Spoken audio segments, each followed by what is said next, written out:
जय हिंद दोस्तों, वंदे मातरम। पश्चिम बंगाल की पूर्व मुख्यमंत्री ममता बनर्जी और उनके भतीजे अभिषेक बनर्जी के राजनीतिक सितारे इन दिनों गर्दिश में चल रहे हैं। ममता बनर्जी के भतीजे अभिषेक बनर्जी के खिलाफ में लगातार जो कानूनी शिकंजा है वो कसता चला जा रहा है और इसकी शिकार ममता दीदी भी होती दिखाई दे रही हैं, क्योंकि ममता के इशारे पर ही इस बड़े घोटाले को अंजाम दिया गया होगा। और आज अभिषेक बनर्जी को सीआईडी के दफ्तर में पेश होना था इंटरोगेशन के लिए, लेकिन वो सीआईडी के दफ्तर में नहीं पहुंचते हैं। इसके पीछे की वजह है Calcutta high court. Calcutta high court में इस मामले को लेकर के सुनवाई चल रही है और इसी की वजह से अभिषेक बनर्जी ने अपनी एक नई कानूनी तिकड़म लगाते हुए सीआईडी को एक लेटर लिख दिया अनुरोध करते हुए। अभिषेक बनर्जी ने सोचा होगा कि इस लेटर के जरिए कम से कम बुआ भतीजा के ऊपर जो कानूनी शिकंजा कसता चला जा रहा है, जो कानूनी तलवार लटक रही है, उससे बचा जा सकेगा। लेकिन यह दांव उन पर उल्टा पड़ता हुआ दिखाई दे रहा है। कलकत्ता हाई कोर्ट से क्या बड़ी खबर है और सीआईडी दफ्तर में अभिषेक बनर्जी आखिरकार क्यों गिड़गिड़ा रहे हैं, सब कुछ डिटेल में इस रिपोर्ट में हम विस्तार से समझेंगे। आप लोगों से गुजारिश है कि प्लीज चैनल को सब्सक्राइब कर लें और अगर आपको ये रिपोर्ट पसंद आए तो प्लीज वीडियो को लाइक जरूर करें। पश्चिम बंगाल की पूर्व मुख्यमंत्री ममता बनर्जी और उनके भतीजे अभिषेक बनर्जी ने सोचा भी नहीं होगा कि ये जो सिग्नेचर घोटाला है, जो हस्ताक्षर घोटाला है, वो उन्हें इस तरीके से कटघरे में खड़ा कर देगा। और मैं पहले आपको थोड़ा सा जेस्ट दे देता हूं आखिरकार ये पूरा का पूरा मामला क्या है, ताकि आपको कम से कम ये समझ में आए कि बुआ भतीजे के ऊपर क्यों कानूनी तलवार लटक रही है, क्यों इनकी मुश्किलें लगातार बढ़ती चली जा रही हैं। पश्चिम बंगाल में नेता प्रतिपक्ष के चुनाव के लिए ममता बनर्जी विधायक दल की बैठक बुलाती हैं और इस विधायक दल की बैठक में सिग्नेचर करे जाते हैं कि कौन कौन सर्वसम्मति से नेता प्रतिपक्ष के लिए हामी भर रहा है, कौन अपना समर्थन दे रहा है। तो वहां पर कुछ मौजूद विधायकों ने इस बात को हाईलाइट कर दिया कि उस पेपर पर उन तमाम लोगों के भी सिग्नेचर थे जो लोग उस बैठक में मौजूद ही नहीं थे। यानी कि जो बागी हो चले हैं नेता, जो उस बैठक में पहुंचे ही नहीं, उनके भी सिग्नेचर बना दिए जाते हैं वहां पर। उसके बाद में इस मामले को खुद वो विधायक सीधे तौर पर मुखर तरीके से ममता और अभिषेक के खिलाफ में बगावत करते हुए कंप्लेंट फाइल कर देते हैं। कंप्लेंट फाइल होती है, फिर सीआईडी की तरफ से अभिषेक बनर्जी को नोटिस जारी किया जाता है और उस नोटिस के मुताबिक आज अभिषेक बनर्जी को सीआईडी के दफ्तर में जाकर के पूछताछ में शामिल होना था। उनसे आज इंटरोगेशन की जानी चाहिए थी, लेकिन आज ही कलकत्ता हाई कोर्ट में इस मामले पर सुनवाई चल रही है। कलकत्ता हाई कोर्ट में दरअसल ममता बनर्जी की तरफ से अपने भतीजे के लिए एक पिटीशन दाखिल की गई और उस पिटीशन में यह गुहार लगाई गई है कि उनके भतीजे अभिषेक बनर्जी के खिलाफ में किसी भी तरीके की दंडात्मक कार्रवाई न की जाए, उनको राहत प्रदान की जाए। वहीं दूसरी तरफ चूंकि आज सीआईडी के दफ्तर में अभिषेक बनर्जी को पहुंचना था, इंटरोगेशन का हिस्सा बनना था, और अभिषेक बनर्जी अच्छी तरीके से जानते हैं कि अगर वो सीआईडी के दफ्तर में पहुंचे, पूछताछ के बाद में उनको धर लिया जाएगा, उनकी गिरफ्तारी होना तय है।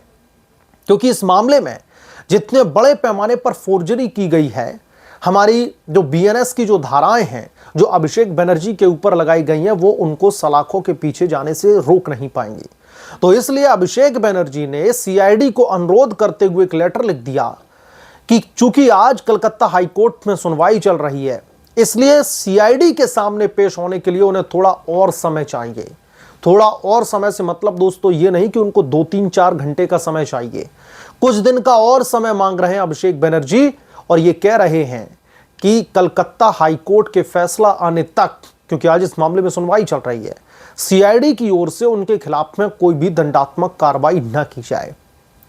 अब दोस्तों कानून व्यवस्था का खौफ देखिए बुआ भतीजा के मन में। ये वही बुआ भतीजा हैं जब सत्ता पर काबिज थे तो पश्चिम बंगाल की पुलिस तो इनकी जेब में पड़ी ही रहती थी। इन्वेस्टिगेटिव एजेंसीज को भी ये लोग सीरियसली नहीं लेते थे, जूते की नोक पर रखते थे कानून व्यवस्था को। लेकिन अब जब सरकार बदली है, पावर शिफ्ट हो चुकी है, तो बुआ भतीजा की पूरी तरीके से हेकड़ी निकल चुकी है। चौतरफा कार्रवाइयां इनके खिलाफ में की जा रही हैं, इनके पुराने पुराने घोटाले निकाल करके इनकी अब पाई पाई का हिसाब किया जा रहा है। और इसीलिए मैंने कहा था रिपोर्ट के इनिशियल फेज में ही कि कैसे ममता बनर्जी और अभिषेक बनर्जी की राजनीतिक सितारे इन दिनों अब गर्दिश में चल रहे हैं, क्योंकि पावर शिफ्ट हो चुकी है। सीआईडी के दफ्तर में अभिषेक बनर्जी पेश नहीं हुए। उन्होंने सोचा कि वो बच जाएंगे ये कानूनी हथकंडा अपना करके, लेकिन दोस्तों जिन जघन्य धाराओं में ये मामला दर्ज किया गया है, अभिषेक बनर्जी बहुत ज्यादा दिनों तक खुले में सांस ले नहीं पाएंगे।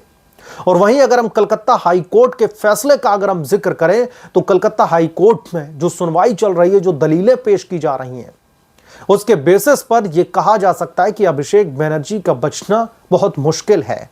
कलकत्ता हाई कोर्ट से किसी भी तरीके की राहत मिलना अभिषेक बनर्जी को नामुमकिन सा दिखाई दे रहा है, क्योंकि यह केस पूरी तरीके से पानी की तरह साफ है। विधायक दल की बैठक बुलाई जाती है, इनके 70 विधायक हैं, कई विधायक वहां पर पहुंचते नहीं हैं, और जो विधायक वहां पर मौजूद हैं वो ये देखते हैं कि उस स्पेसिफिक पेपर में उन विधायकों के भी सिग्नेचर हैं जो विधायक उस रूम में मौजूद ही नहीं है, उनका कंसेंट ही नहीं है, लेकिन वो हस्ताक्षर बना दिए जाते हैं। और अब इसी चीज की जांच चल रही है सीआईडी की तरफ से। वो पता लगाने की कोशिश कर रहे हैं कि किसके इशारे पर, किसके कहने पर ये दस्तखत किए गए और किसने दस्तखत किए, कौन उनके दस्तखत की कॉपी करके उनके नाम डाल रहा है। और सबसे बड़ी बात यह है कि टीएमसी की आका कौन है, टीएमसी का उच्च नेतृत्व कौन है, बुआ भतीजा। और उच्च नेतृत्व की मर्जी के बिना टीएमसी में सिग्नेचर बना दिए जाएं किसी नेताओं के, यह तो मुमकिन नहीं है। तो इसीलिए इस पूरी जांच में रडार पर बुआ भतीजे हैं। सीआईडी का नोटिस हालांकि सिर्फ अभिषेक बनर्जी को गया है, ममता बनर्जी को नोटिस नहीं गया है, क्योंकि ममता बनर्जी अपनी सीट गवा करके बैठी हुई हैं।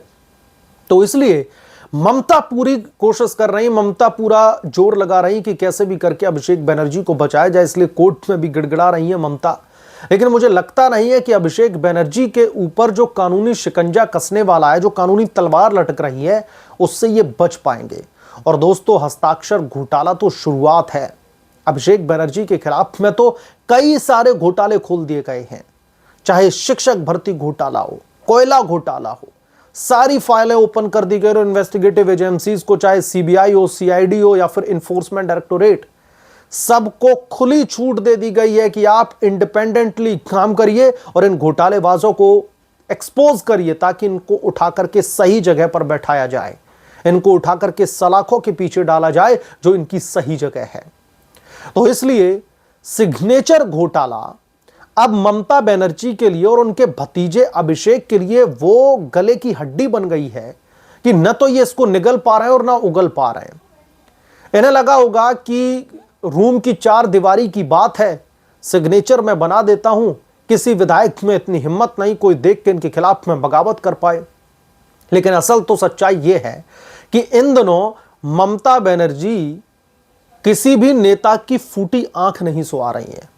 20 सांसद भारतीय जनता पार्टी के संपर्क में हैं, और सांसदों को तो आप छोड़ दीजिए, विधायक इतने ज्यादा बीजेपी में जाने के लिए आतुर हैं कि बीजेपी के जो पश्चिम बंगाल के नेता वो ये कह रहे हैं कि अगर हमें दिल्ली से आदेश आ जाए, यानी कि उच्च नेतृत्व से अगर मोदी शाह की तरफ से इशारा आ जाए, तो हम बीजेपी के दरवाजे खोल दें तो टीएमसी पूरी तरीके से गिने चुने विधायकों पर सिमट करके रह जाएगी, और उसमें खुद ममता दीदी भी विधायक नहीं बचेंगे। गिने चुने सांसद उनके उंगलियों पर गिनने लायक होंगे, वो सिमट करके रह जाएंगे। तो अब ममता बनर्जी अपने राजनीतिक दौर के सबसे बुरे वक्त से गुजर रही हैं। ममता बनर्जी के खिलाफ में, उनके भतीजे के खिलाफ में चौतरफा कानूनी कार्रवाई चल रही है, और यह कानूनी कार्रवाई कोई वेंडेटा पॉलिटिक्स नहीं है। यह वो लेखा जोखा है, ये वो हिसाब किया जा रहा है जो इन्होंने 15 सालों तक पश्चिम बंगाल की सत्ता पर बैठ करके बड़े बड़े घपलेबाजी की है। इन्होंने जंगल राज बनाने का काम कर दिया, और अब इसका हिसाब किताब किया जा रहा है। बहरहाल इस मामले पर आप क्या सोचते हैं, आपकी क्या राय है, हमें कमेंट करके जरूर बताएं। जल्द मिलूंगा किस दूसरे बड़े अपडेट के साथ में, तब तक के लिए धन्यवाद। अगर आप लोग चैनल पर नए हैं तो प्लीज चैनल को सब्सक्राइब करें, साइड में बेल आइकन को जरूर प्रेस करें, ताकि जब भी मैं कोई बड़ी खबर लेकर के आऊं तो इसकी जानकारी सबसे पहले आपको मिले।